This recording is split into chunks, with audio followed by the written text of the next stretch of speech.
tu uniambie kwa mtazamo wako, wewe unadhani kwamba mishono ya Kiislamu ni ile ile tu, abaya nyeusi isiyokuwa na styling wala rangi? Leo nataka nikuonyeshe mitindo ya Kiislamu inayochanganya heshima kamili na styling za kisasa. Kutoka abaya kama hii ambayo nimeivaa hapa, good look, hadi jinsi ya kuchanganya rangi na accessories zinazoongeza mvuto bila hata kuvunja sheria. Karibu sana kwenye chaneli yangu ya TZ Fashion Style Style, tuvae kwa budget. Kama bado hauja subscribe, hii ni nafasi yako. Shuka tu chini ya hii video, kuna neno ambalo limeandikwa subscribe, utabonyeza hapo. Lakini pia usisahau tu kucomment mshono wote ambao unautaka, unahisi kabisa hatuja kuwekea. Tafadhali vipenzi vyangu, niandikie tu kwenye comment nataka mshono wa aina gani, na mimi moja kwa moja nitakuletea hapa hapa ndani ya TZ Fashion. Leo nataka tuzungumze kuhusu mishono ya Kiislamu, jambo ambalo watu wengi wanadhani kuwa ni mtindo mmoja tu, abaya nyeusi ya kawaida, lakini ukweli ni kwamba mishono ya Kiislamu ina aina nyingi na ina rangi nyingi, na inaweza kuwa na mtindo mkubwa bila hata kuvunja sheria. Katika video hii tutaweza kupitia mambo matano. Jambo la kwanza ambalo tutapitia katika video hii,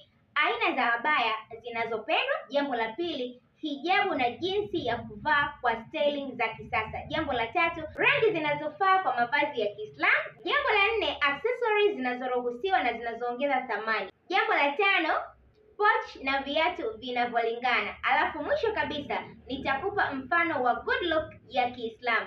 Twende tukaanze. Aina za abaya. Abaya ndiyo msingi wa mavazi ya Kiislamu, kwa sababu hata sasa hivi ukimsimamisha mtu sasa hivi ukamwambia naomba nitajie mishono ya Kiislamu, moja kwa moja atakwambia abaya.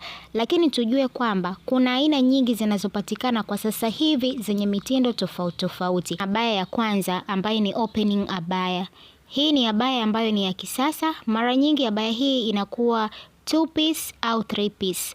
Ndani mtu anakuwa anavaa nguo ya tight, inaweza ikawa ni gauni, inaweza ikawa ni skirt au inaweza ikawa ni suruali. Alafu juu akavaa na top.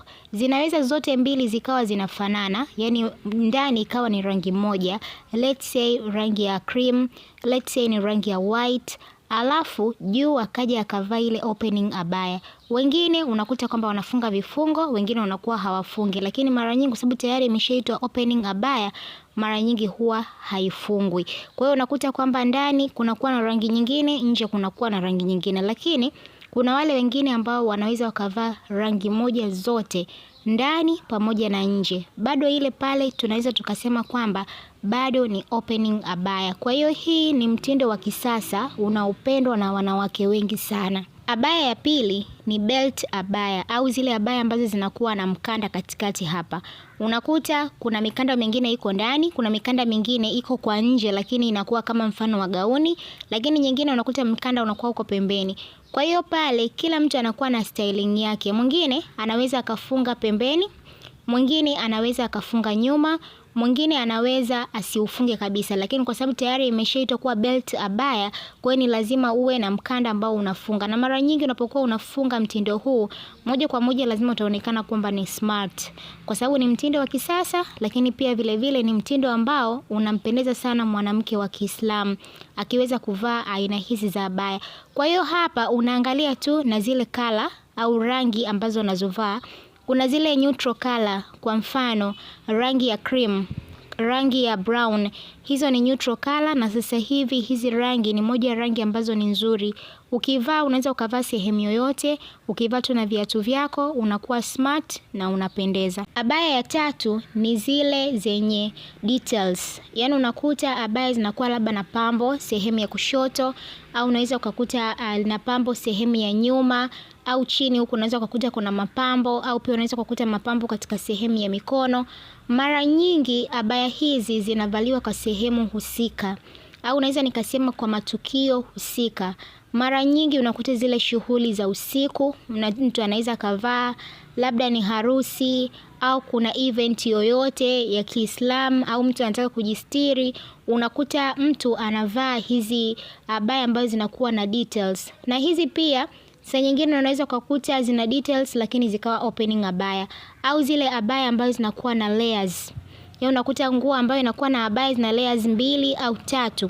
Unaweza pia ukavaa. Kwa hiyo hizi ni aina za abaya ambazo kwa sasa hivi ni abaya ambazo zina trend, lakini pia ukisema katika aina za abaya au aina ya mishono ya Kiislamu, hauwezi kuacha kuzungumza aina hizi tatu za abaya. Tuangalie kwenye hijabu, jinsi ya kuvaa kwa mtindo wa kipekee sana. Hijabu sio vazi tu kama tumelizoea sisi tukisema kwamba ni vazi la kichwa, bali pia ni sehemu ya mtindo, na hapa nitakuonyesha njia mbili. Njia ya kwanza ni simple warp, ni ile styling mtu ambaye anafunga tu kawaida, anatupia. Mwingine anaweza kushangaa tu anatupa kushoto na kulia, mwingine anafunga hapa na pini kwenye shingo hapa, anazungusha basi. Na njia ya pili ni ile turn styling, yani bantan styling. Hii ni ile njia ambayo mtu anakuta anafunga kilemba kichwani, au mtu anaweza kumkuta mtu amevaa hijabu alafu anafunga kama mfano wa belt, lakini sana sana ni vilemba. Na pia kuna vitambaa ambavyo unatakiwa kutumia ukiwa unafunga hizi hijabu zote mbili. Ni vile vitambaa ambavyo kwanza kabisa vimeflow vizuri, lakini pia kwa matukio rasmi, events, pendelea zaidi kutumia kitambaa cha chiffon au silk. Lakini kwa matumizi tu ya kawaida, pendelea kutumia kitambaa cha cotton, kwa sababu kinakupa wewe uhuru, kinakupa wewe kuweza kufanya kitu chochote kile. Kwa sababu vitambaa vingi vya chiffon, vitambaa vya silk mara nyingi huwa vinaonyesha zaidi urembo wako.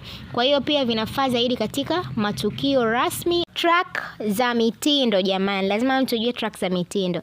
Track ya kwanza, unaweza ukavaa hijabu yenye rangi tofauti na abaya, ili mradi tu rangi ziwe only 2 colors, rangi mbili tu zinazoendana. Nitakwambia hapo mwisho jinsi gani ya kupata ile full look ya Kiislamu. Kwa hiyo tuendelee tu kuangalia video hii, mwisho kabisa tutajua.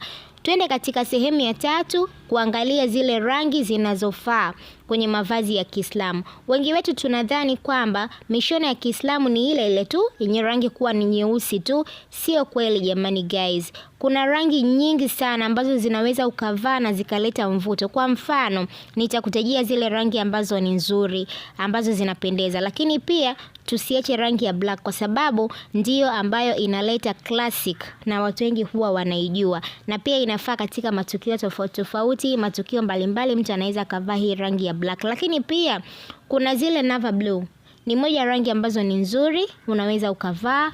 Kuna grey, kuna brown, hizi zinaleta muonekano wa heshima guys.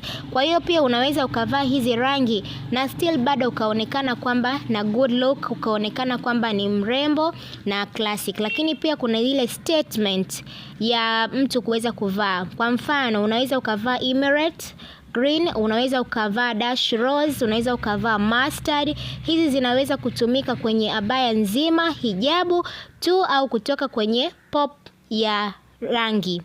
Namba 4 ni accessories. Hata kwenye mavazi ya Kiislamu guys, tunavaa accessories bila hata kuvunja sheria. Kwa mfano, zile pin za hijabu. Hizi sio kwa matumizi ya kawaida tu, bali pia ni urembo, na pia unaweza kuchagua zile styling ambazo ni nzuri, styling ambazo zina maua maua, au zile za rangi ya gold, au zile pia pini ndogo unaweza ukavaa. Lakini pia vile vile kuna saa, unaweza ukavaa hereni kwa ndani kwa sababu utakuwa umevaa hijabu kwa juu. Lakini pia unaweza ukavaa mkufu. Kwa hiyo whatever, hivi vitu vyote ni moja ya accessories ambazo unaweza ukazitumia ukiwa wewe ni mwanamke wa Kiislamu, au wewe ukiwa unataka kuvaa nguo za Kiislamu. Kwa hiyo hivi vyote ni moja ya accessories ambazo ziko bado na bado hazivunji sheria kabisa. Na ukizivaa hizi unaweza ukaonekana kwamba ni smart, kwa sababu pia unaweza ukaongezea na miwani. Kama unapendelea miwani, unaweza ukaongezea na miwani ukaivaa mbele hapa, au unaweza ukaweka juu ya kichwa whatever. Kwa hiyo hizi ni moja accessories ambazo ni nzuri. Lakini pia tuende moja kwa moja kuweza kuangalia kwenye swala zima la pochi pamoja na viatu. Kwa mavazi ya Kiislamu, viatu ambavyo vinafaa zaidi, unaweza ukavaa zile closed shoes. Sio ukavaa zile opening shoes jamani. Lakini pia kuna zile flat, lakini pia kuna block heels, lakini ziwe za kawaida kabisa. Unaweza ukavaa hivyo viatu na ukaweza kupendeza sana. Lakini pia kuepuka viatu vya wazi katika mazingira ambayo ni rasmi. Kwa hiyo kila sehemu kunakuwa na vitu vyake. Katika mazingira ya kawaida unakuta mtu anavaa viatu vyake, katika mikutano au events, au mtu ameenda labda let's say katika mikutano rasmi, unaweza ukavaa viatu vya aina nyingine ambavyo vinaruhusu sehemu kama ile ambayo unayoenda. Kama niliwaambieni kwamba kabisa mwishoni kabisa huko nitawaambieni kuhusu ile full look ya Kiislamu. Sasa twende tukaangalie. Abaya ya rangi nyeusi, mkanda unabana kiunoni vizuri, lakini pia hijabu ikiwa na rangi ya rose, na maanisha ile dash rose. Kitambaa ambacho kinapendeza zaidi kutumika, kitambaa cha chiffon, unaweza ukatumia hiko, lakini pia pin ndogo ikiwa na rangi ya gold, ndio rangi ambayo inavutia zaidi. Viatu vinaweza vikawa ni viatu vya flat shoes zenye rangi ya black, lakini pia pochi au handbag ikiwa na rangi nyeusi. Hiyo ndio good look. Na huu ndio mfano kamili wa heshima. Ukifuata masharti yote, basi utaonekana wa mtindo wa kisasa lakini mwenye mvuto zaidi. Kwa kupitia video hii, kitu gani ambacho umeweza kujifunza zaidi ulikuwa ujui tangu mwanzo? Asanteni sana kwa kuwa pamoja na mimi. My name is Precious Tifa. Hii ni channel ya TZ Fashion, Style and Style to buy kwa budget. Sina la ziada, tukutane katika next video. Bye bye. I love you all.